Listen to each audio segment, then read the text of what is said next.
guys, good morning, or actually good afternoon, creative students. We're going to do some printmaking today. So this should be an exciting thing that we can all try at home with things that you have. A lot of you have done this before in your own way, and a lot of my students have done this in the classroom. So this will be a review for the older kids, but for some of you guys, this might be a new fun thing to do. So I know a lot of people have takeout trays. It's got to be styrofoam. It could even be just like the container that sometimes you can get meat or grapes or whatever on if it's styrofoam. If you do get it with food on it, obviously wash it off really good soap and water and clean it before using it, let it dry. Because you're only going to be using one portion of it. So styrofoam tray, and then you're just going to cut off the edges. I know this sounds kind of weird, the sound of the styrofoam cutting. So I cut most of this one off already. What you want is this flat platform part of it. So you have a square or a rectangle shape left. When I cut mine, you can see I got this crooked edge here, so I'm going to go back and kind of smooth that out a little bit. Littler kids, you might want your parents to help you cut that to get it nice and smooth.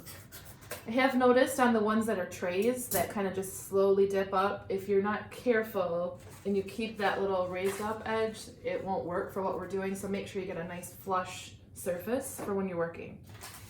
Okay. So this is what we need right here. This is going to be your printing block. Printmaking was used a long time ago before they used cameras and copy machines to create one image over and over again in a lot of different ways. Professional printmakers use wood, they use metal, all kinds of things for surfaces to carve into. We're using styrofoam because it's easy to get right now and it's free. In my classroom it's pretty cheap, so I can get a lot of this, and it's pretty forgiving for younger kids. Also not so dangerous because we're not using sharp materials to carve into it. For your subject matter or the thing I'd like you to draw, really it's up to you, but if you'd like to participate in this little group idea that I have, I would like you to draw 1/4 or 1/4 of a circle, and then my idea is if everyone would like to send me their image of the completed piece, which you'll see in a minute, we could put them all together, 4 of them, to make one full circle. So let me just draw that out real quick. This is not what you're doing is drawing on paper, but I'm just going to give an example. So obviously if this is a full circle, if we were to divide this in quarters, and each person is just going to do one little section of that, that's my plan. What I'm thinking would be really cool if everybody could do some prints of this, so 1/4. So what you're gonna draw is gonna be something like this, an arch that repeats itself. So think of it kind of like a rainbow.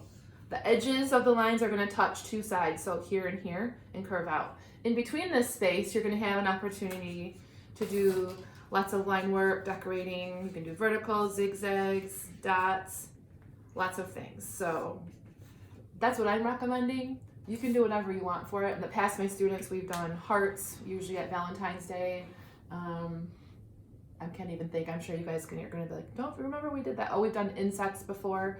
So anything you want to draw is fine. I do want to warn you, if you try to do letters or numbers, those are going to be reversed when you print. So I would say stay away from that unless you want to give yourself the extra challenge of doing the numbers and the letters. You could actually hold it up in the mirror and see the way it's going to print if you want to try that. So for the material for carving into it, what you want is just a regular number 2 pencil. I like the ones that are not super sharp, because if they're too sharp, it's going to tear away the styrofoam. So if you got your pencil so sharp, go draw a lot on a bunch of paper and dull that up a little bit. Also, I don't think the mechanical pencils really work well for this, so a good old-fashioned pencil.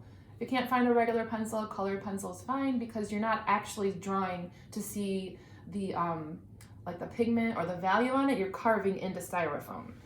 So what you're going to do is use your styrofoam square, which is now called your printing block, and you're going to carve that little 1/4 of a circle if you want to go along with my group here, and you're going to push with your pencil into the styrofoam to carve into it. You do have to be a little careful, and it does take some practice, because the first few times you do it, you can sometimes poke through the back of it. If you poke through the back of the styrofoam, it means you've gone too dark. And if you're just barely touching the surface, it's not dark enough. You need to actually carve that in there so it's almost like a little ditch or a valley into the styrofoam, nice and heavy. That's one of the problems that people have with this, is if your print doesn't come out, it might be because you didn't get your lines dark enough. So I'm just kind of carving repeated lines here. over and over. I've got 5 lines on mine. You can do as many as you want. I like some space in between them because now I'm gonna draw these added lines. So what I was talking about are these verticals or zigzags. Dots are also really fun. So again, you're just carving with your pencil, and you'll see as you do this, it takes some practice. Usually if you kind of pull away from it and not push into the styrofoam, because otherwise it's going to rip, and actually kind of pull it towards yourself sometimes. You could also rotate the styrofoam as you go. And like I said, the more you do it, the better you'll get, because you'll see what works and what doesn't work. If you get a couple holes poking through the back, it doesn't ruin your printing block. You can still use it. I would just try not to do that too much because it'll make it really weak and not be able to be used a lot. I'm doing a dot pattern here just by poking my pencil down. Maybe I'll put some dots along this line too. Once you get the lines carved in there, you don't have to keep on repeating over and over, get it so heavy. Just get a nice, nice simple pattern. So let's see, I'll put some more lines here in the middle. And I'm gonna leave my corner out here just kind of plain. I think that might look like the edge where it's not all the way filled in. So I'm not sure if those lines show like that. Okay, I've got a couple other backup ones that I started here. So this is your printing block, and this is what you're going to use to ink up. In the traditional printmaking, you would have a brayer and you'd have ink, and you'd roll up the ink on a brayer, and then you'd cover that whole surface with an inking brayer. So the at-home version we're doing is using markers instead. So for the markers that you guys need to use, you just have to use any water-based markers. Most of you have Crayola or Rose Art brand. Those are the most common.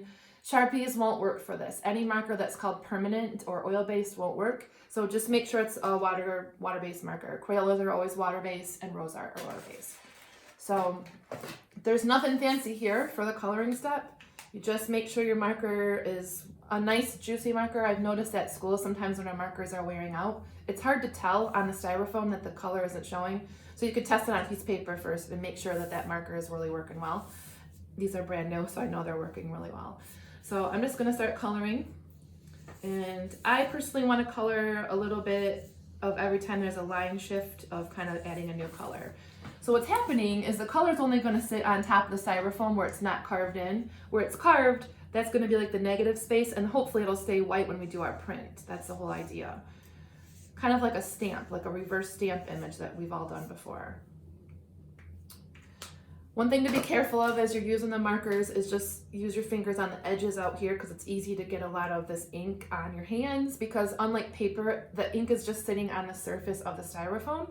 So, just be careful. And obviously right now it's pretty easy because I'm just touching where there's only white. As you get coloring, it's going to be a little more challenging, and you're just going to have to hold on to the edges. Part of printmaking is keeping this nice and neat. So I'm probably not going to color this whole one right now. I've got one ready to go over here. So, and by the way, when you do this, you can let the colors mix a little bit. If you use what you know about the color wheel and colors mixing, you can definitely let them blend. So like purples and reds are neighbors, so those are going to look really good if they mix together, because they'll bleed together. If you get complementary colors side by side, some purple and yellow, that might not make such a great mix, so you can blend those. So I have one that I did earlier that's ready, that I inked this whole thing up, did the same way. Some of it, I got some fingerprints on it, so I'm just going to go back over that and darken that part up a little bit.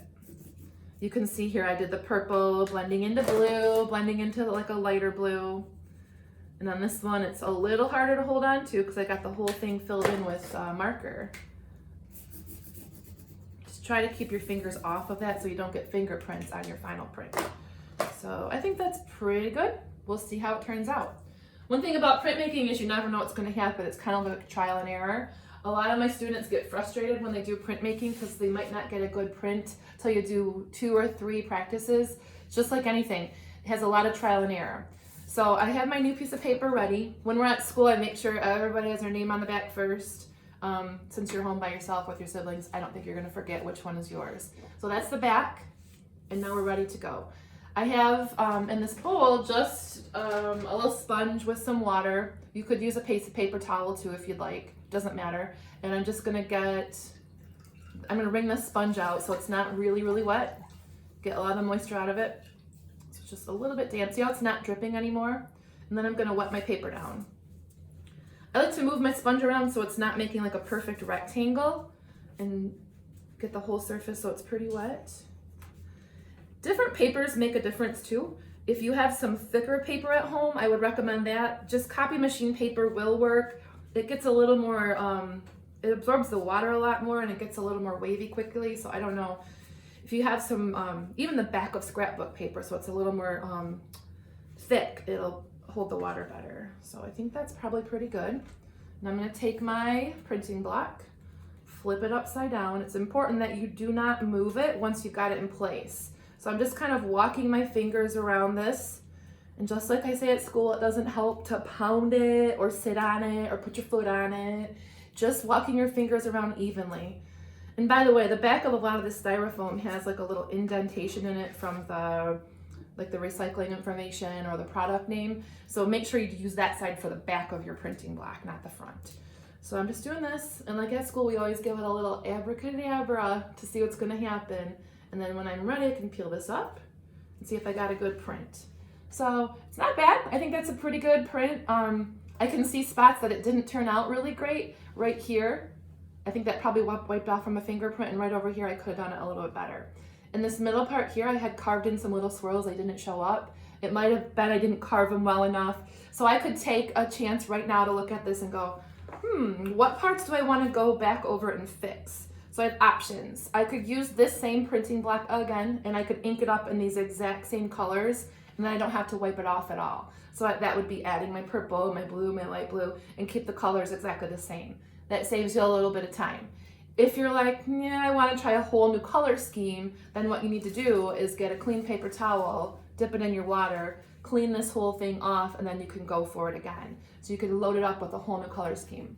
The cool thing about printmaking is you can use your printing block over and over again. So although styrofoam isn't super durable forever, most of my kids at school have done 5, 6, 7, sometimes even 10 prints. After that, sometimes the lines start to break down.